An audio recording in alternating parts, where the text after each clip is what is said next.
Punjab university पिछले काफ़ी दिन से चर्चाओं में है और लगातार चर्चाओं में है। इससे पहले वो सीनेट इलेक्शन को लेकर, जो सीनेट इलेक्शन नहीं हो रहे उसको लेकर वीसी ऑफिस के बाहर जो स्टूडेंट धरने पर बैठे हैं उसको लेकर चर्चा में था। और अब हाल फिलहाल में हॉस्टल नंबर 7 में एक आउटसाइडर की डेथ हो जाती है नशे की ओवरडोज से। इस पूरे मामले को लेकर चर्चा में है।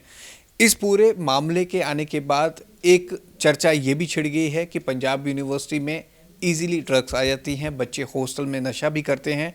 लेकिन इन सब के बावजूद पंजाब यूनिवर्सिटी ने क्या प्रिकॉशन लिए हैं इस हादसे के बाद, इस पर खास बातचीत करने के लिए हमारे साथ डीएसडब्ल्यू प्रोफेसर अमित चौहान, उनसे बातचीत करते हैं।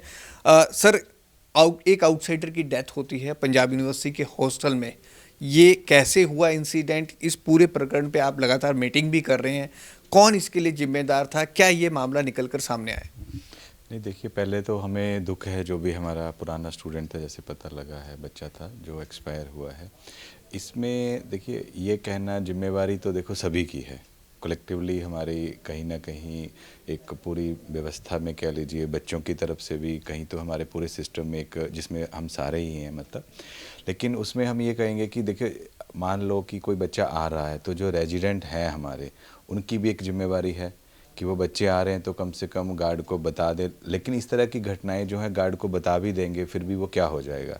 तो हमारी कोशिश, पहले भी हमने नशे से बच्चों को दूर रखने के लिए कुछ हॉस्टल्स में हमने इवेंट्स कराए थे। अभी हमने प्रोफेसर नरेश जो एसोसिएट डीन है, इनको मैंने कहा है कि फिर से आप वर्कआउट करिए कि ताकि हम बच्चों को मोटिवेट करें। देखो, ड्रग्स अपने आप तो आती नहीं है, कोई ना कोई बच्चा ही चाहे बाहर लेके आ रहा है या अंदर लेके आ रहा है।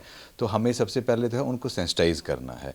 और मुझे लगता है यदि बच्चे सेंसिटाइज़ हो जाएं, जो स्टाफ वहाँ ड्यूटी पे है, और बहुत बार क्या होता है हम स्टाफ को कह देते हैं, लेकिन क्या है, हमारे हॉस्टलों में स्टाफ एक ही है, उसको पूरा हॉस्टल भी देखना है। और बच्चे यदि मान लो वो कॉरिडोर में कहीं चेक करने चला गया तो गेट खाली हो गया, 4 बच्चे आ गए तो पीछे से कोई निकल गया, तो इस तरह से भी हो सकता है कि वो चला गया या वो खाना खाने गया है, कहीं गया है, तो एंट्री हो गई हमारी।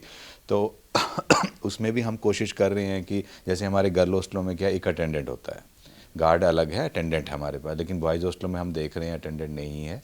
तो मेरी काउंसिल के मेंबर से भी बात हुई है, वीसी मैम से भी बात हुई है कि हमें एक पूरा चेक रखने के लिए कि आ कौन रहे हैं, इसके लिए हम एक अटेंडेंट बॉयज़ हॉस्टल में भी शुरू करें। और दूसरा, उनके आने से एक तो एंट्री हो गई, दूसरा क्या है, गार्ड हमारा जो है वो कॉरिडोर्स में जाके रात में कोई रूम की लाइट जगी है या कोई हल्ला आ रहा है तो वो चेक भी कर सकता है, उसको डर नहीं है फिर नीचे कुछ हो जाएगा। तो वो मुझे लगता है एक हमारा मेजर स्टेप रहेगा। उसके बाद हम लोग एक बॉयज़ वार्डन की इमीडिएटली मीटिंग हो चुकी थी हमारी, जिसमें हमने उनको कहा है कि 2 टीम्स बना के आप चेकिंग करिए। प्लस हमने आज पूरे वार्डन्स की, फीमेल, गर्ल्स, बॉयज़ सभी की हमने मीटिंग रखी है। उसमें हम फिर इनको कहेंगे कि जो बच्चे कोई ला भी रहे हैं तो वो चेकिंग प्रॉपर करे। और थोड़ा मुझे ये है कि बच्चे भी हमारा सहयोग करें, क्योंकि एक हमारे बॉयज़ हॉस्टल में जब चेकिंग हुई तो हमने गेट बंद किए थे, तो बच्चे हल्ला लग पड़े करने कि ये हमारी फ्रीडम पे ये है। तो वो कोई ऐसा नहीं है कि उनकी फ्रीडम पे है, हमारा ये है कोई भी ऐसे एलिमेंट जो हमारे बच्चों को बिगाड़ने यदि अंदर हैं तो वो भाग ना सकें। सर, लेकिन जिस दिन ये विकास आया था, जिस दिन ये इंसिडेंट हुआ, क्या उस दिन आपको सिक्योरिटी में लैप्स पाया गया? उस दिन वहाँ पर गार्ड नहीं था, चेकिंग नहीं हुई थी।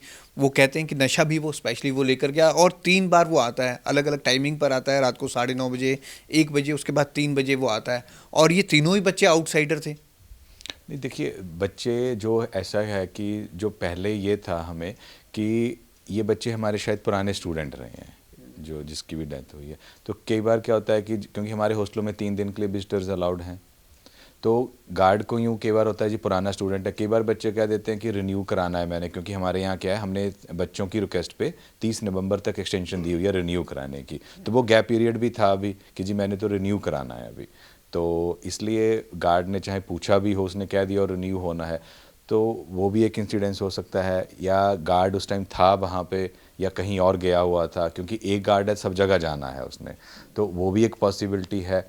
और जैसे गार्ड ने बताया, यूजुअली वो नहीं आता था, गार्ड ने बोला 1-2 बार पहले आया है, तो उसने हो सकता है पहले आया है, हमारा पुराना स्टूडेंट है तो जी उसके रूम में गया है, चला गया। लेकिन कहीं ना कहीं यदि उसके सामने गया है तो चेकिंग तो करनी चाहिए थी उसको, जो एक नॉर्मल प्रैक्टिस में लाना चाहिए। तो वो हम उससे पूछा है हमने, उसने कुछ वार्डन को जवाब भी अपने दिए हैं, वो हम करेंगे मीटिंग में जब हम बुलाए हैं सारे वार्डन्स की, क्या रहा है उसका। सर, मैं सभी हॉस्टलों में गया था। हॉस्टल्स में अगर आप स्टूडेंट से इंटरेक्ट करें तो नो डाउट शराब की बोतलें, बियर की बोतलें और ये जो गांजा आता है ये इजीली हॉस्टल तक चले जाता है। स्टूडेंट्स करते भी हैं, बाहर भी एक बोतलें आप देख सकते हैं, लेकिन यूनिवर्सिटी में ये बढ़ रहा है। इलेक्शंस के दौरान तो चेकिंग होती है, लगातार होती है, तो स्टूडेंट ऐसा नहीं करते, लेकिन इस चेकिंग को ऐसे क्यों नहीं बढ़ाया जा रहा और स्टूडेंट्स मान रहे हैं कि ये चीज़ें आम है, पहुंच जाती है इजीली हॉस्टल्स में। देखिए कहीं ना कहीं मैं वही चीज़ आपको कह रहा हूँ, हमें सेंसिटाइजेशन की ज़रूरत क्यों है।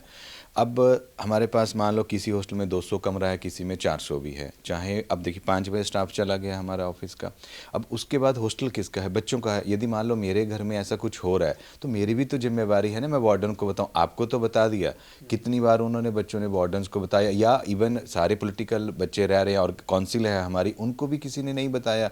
तो मतलब कहना ठीक है, एक जगह कह दिया, लेकिन उस चीज़ को वो खुद भी तो रोक सकते हैं, उनका घर है। अभी वार्डन को फिलहाल एक अटेंडेंट की आप बात कर रहे हैं, सरप्राइज चेकिंग के भी निर्देश दिए हैं कि वो चेकिंग करें, रेगुलर करें, सुबह भी करें, शाम को भी करें, और ऐसा कोई पाया जाता तो स्ट्रिक्ट एक्शन भी लें। उसमें हमारा ये है कि एक तो वार्डन अपने लेवल पे जो भी व्यवस्था के लिए करना चाहते हैं वो कर सकते हैं। हमने अभी बॉयज़ में तो 2 टीम्स बना दी हैं, क्योंकि गर्ल्स में अटेंडेंट हैं, तो वो उनको तो चेकिंग बढ़ाएंगे तो अपने आप जो भी हमारे चीज़ें अंदर जा रही हैं वो रुक सकती हैं। तो बॉयज़ में हमने 2 टीम्स बना दी हैं वार्डन्स की, 4-4 जिसमें मेंबर हैं, और यूजली हमने कहा कि 10 बजे के बाद रात को चेक करो। एक सर, हॉस्टल में आउटसाइडर रहते हैं, इस बात से कोई ग्रेज नहीं कर सकता। इलेक्शन के दौरान आप चेकिंग करते हैं, कई आउटसाइडर को पकड़ते भी हैं, आउटसाइडर रहते भी हैं, स्टूडेंट्स होते हैं, उनके फ्रेंड्स भी होते हैं, आपस में रहते भी हैं। अब आउटसाइडर पर टोटली बैन किया गया है, जिसको रूम अलाउड किया गया वही रहेंगे। नहीं देखिए, वैन नहीं, वही मैं कह रहा हूँ, 3 दिन तक तो हमारा जो एक रूल है कि अपने आप गेस्ट को रख सकते हो। और मेरा बच्चों से भी निवेदन यही रहेगा कि यदि आप ऐसे इलीगली रह रहे हैं तो गेस्ट बेसिस पे हमसे अलाउ ही करा लो। यदि आपको वो बेड शेयर करने को तैयार है बच्चा, जैसे 2 वाले में आप 3 रह रहे हो तो बेड तो शेयर कर ही रहे हो, मेक इट कि आपको, क्योंकि अब देखिए वो एक्सपायर हुआ, उसके साथ वाले थे, मुझे नहीं पता बाद में इन्वेस्टिगेशन में क्या आएगा, लेकिन प्रॉब्लम तो सभी को हुई ना। तो अब जो बच्चा रख रहा है उसको अपनी प्रॉब्लम से भी बचना। कल को देखो दूसरे पेरेंट्स भी कहेंगे कि हमारे बच्चा आपकी वजह से गया, और उसके मन में पूरी लाइफ वो गिल्टी रहेगी। तो बेटर है कि वो जो भी कोई यदि रह रहे हैं तो उनको ऑन पेपर ले आएँ, क्योंकि ऐसे इंसिडेंट्स देखो लाइफ में कोई हैपनिंग्स क्या होनी है हमारे किसी के हाथ में नहीं है, लेकिन हम एक प्रिकॉशंस लेकर अपने सबको सेफ तो कर सकते हैं। वो मेरी रिक्वेस्ट रहेगी। बाकी सर, स्टूडेंट से भी आप अपील करेंगे कि अगर आपको लगता है कि दारू की बोतल, गांजा और ये किस तरह का कोई भी मटेरियल हॉस्टल्स में आ रहा है तो वो आपको इन्फॉर्म करें। बिल्कुल, डेफिनेटली। इवन हॉस्टल्स में क्या, कैंपस में भी यदि कहीं आ रहा है, जैसे कई बार हमें कहते हैं जी इधर या उधर बच्चे खड़े हैं, वो बच्चे कौन है, हमारी तो स्टूडेंट हैं। तो मैं तो कहूँगा मुझे या काउंसिल को आप कभी भी किसी भी टाइम पे बता, चीफ सिक्योरिटी हैं हमारे, कभी भी कॉल करो, यदि कोई रिस्पॉन्ड नहीं कर रहा तो मुझे बताइए। सर, कोई हेल्पलाइन नंबर भी आप जारी करेंगे कि स्टूडेंट इजीली कंप्लेंट कर सकता है? ऑब्वियसली है, स्टूडेंट हर किसी को नहीं। कुछ हेल्पलाइन नंबर तो चीफ सिक्योरिटी ने पहले ही किए हुए हैं, बाकी वार्डन्स के हमारे नंबर पब्लिक डोमेन में है, हर बच्चे के पास होने चाहिए, साइट पे लगे हुए हैं, तो वो वार्डन्स को हमें कभी भी कॉल कर सकते हैं कोई ऐसा। और मुझे लगता है कि यदि उनको लगता है कई बार कोई पिक नहीं कर रहा है, देखो कई बार क्या होता है, वो रात को हो सकता है कहीं फ़ोन चार्जिंग पे लगा है या कहीं बिजी हैं, तो आप मैसेज तो ड्रॉप जरूर कर दीजिए, ताकि जब भी वो देख रहे हैं तो उनको पता तो चल जाए कि ऐसी कोई इश्यूज़ हुआ है। बहुत बार क्या होता है, एक बार फ़ोन नहीं किया जी फ़ोन तो उठाते ही नहीं हमारा, कहीं कोई काम में भी सहार, किसी की अपनी फैमिली या रिस्पॉन्सिबिलिटीज़ होती हैं, चाहे वो काउंसिल के मेंबर भी हैं, पता लगा बहुत ज़्यादा फ़ोन आ रहे हैं, एक जी नहीं पिक हुआ, तो मैसेज ड्रॉप कर दो कि अर्जेंट या something is happening like that in the hostel, ताकि जब भी वो उसको देखते हैं वो कंसर्न्ड गार्ड को या चीफ सिक्योरिटी को इन्फॉर्म तो कर सकें ऐसा कुछ हो रहा है। मैं नहीं कहता, देखो डर उनको, कुछ बच्चे कहते हैं हमें डर लगता है, वार्डन को बताने में तो नहीं है ना, चीफ सिक्योरिटी को बताने में नहीं है, हम ये थोड़ी बताएंगे कि हमें इस बच्चे ने बताया है। तो इस तरह से हम चीज़ों पर कंट्रोल कर सकते हैं। ठीक है। तो परसों अगर हम बात करें, तीन दिन पहले ये इंसिडेंट होता है, विकास की इसमें डेथ होती है, आउटसाइडर था, नशे की ओवरडोज से ये डेथ होती है, लेकिन उसके बाद से पंजाब यूनिवर्सिटी ने सुरक्षा कड़ी कर दी है। हॉस्टल्स में वार्डन्स को तो स्पेशली निर्देश दिए गए हैं कि वो अपनी चेकिंग बढ़ाएं। इसके साथ ही साथ डीएसडब्ल्यू ने एक खास अपील स्टूडेंट से भी की है, अगर आपको लगता है कि आपके आसपास कहीं रूम्स में ड्रग्स पहुंच रहे हैं और यहाँ पर ऐसा कुछ हो रहा है, तो वो इमीडिएटली उन्हें भी कंप्लेंट कर सकते हैं, अपने वार्डन्स को भी कंप्लेंट कर सकते हैं, ताकि इसे रोका जा सके। कैमरामैन अनिल के साथ भगवत सिंह, पंजाब केसरी, जगबन टीवी, चंडीगढ़।